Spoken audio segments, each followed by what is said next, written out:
Bismillahirrahmanirrahim. May Allah bless you with the dominion and grant you a kingdom of heaven, before which the kingdom of the world stands insignificant. The borders of the earthly kingdom cannot extend beyond the east and west. Generally speaking, the average of a man on this planet cannot cross the limit age of 100 years. Also, the kingdom of heaven is so vast that the whole world seems to be just a particle in comparison to it. May it please your most excellent Majesty, and I realize that for an ambitious man it is very hard to lead a pious life, but as I find you very honest and careful, I would have you do this out of wisdom and kindness to yourself.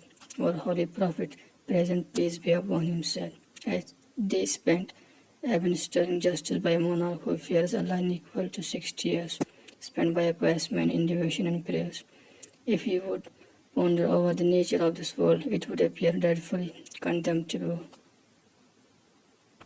Some mystics have said, if this world to come could be likened to a picture which is unstable and frail, and the next world could be compared to a picture which is unbreakable and durable, wise men could certainly prefer the latter to the former. As a matter of fact, in the reality of this God, otherwise this world is a picture made of earth, while the next is a picture of gold. Wouldn't you condemn the folly in a man who holds the former to be superior to the latter? If you like a good life and fix your dearest hopes on paradise, a day of your life would be worth 60 years spent by others in worship, and Allah would certainly open to you sources of happiness to which you are a stranger. Should know that by now I am 53 years old. 40 years of my life have been spent in the various peaceful haunts of famous scholars and learned men under whom I studied, until I was raised to such a rank that people began to know me and noticed a change in my ideas. For 20 years I lived in the reign of your royal father, who did all that he could to make both Isfahan and Baghdad the most flourishing cities of the world. On several occasions, I served on behalf of your father as ambassador to the court of Abbasid Khalif Muqtadar Billah, and did all that was possible to remove certain misconceptions between the Seljuk Empire and the Abbasid Khalif. I authored 70 books. For several years I lived and preached in Mecca and Jerusalem. And when I visited the tomb of Prophet Ibrahim, peace be upon him, in Jerusalem, and offered Al-Fatiha, I solemnly pledged that, first, I shall neither attend the court of a king nor receive anything of the nature of emolument from the governments in any shape or form whatsoever, since such circumstances would lessen the worth of any service to the people.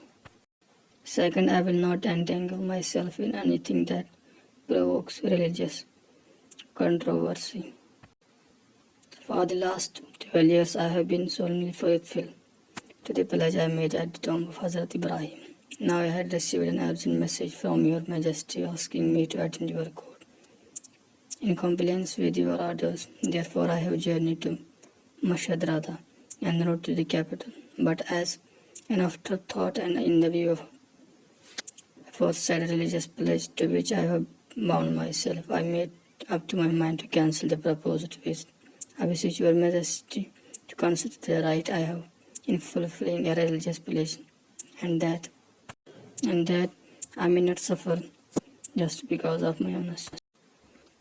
If I may undertake to counsel, I think you would do well to refrain from forcing me to attend your court, nor would you like it in me if I attended in violation of the pledge. I would make me unworthy of your esteem. And now afterwards I humbly beseech your Majesty to be pleased to allow me to return those for which act of extreme kindness Allah will reward you with inexhaustible bounties both here and in the hereafter, and raise you in the next world to the rank of Sulaiman the Great, who was a famous king.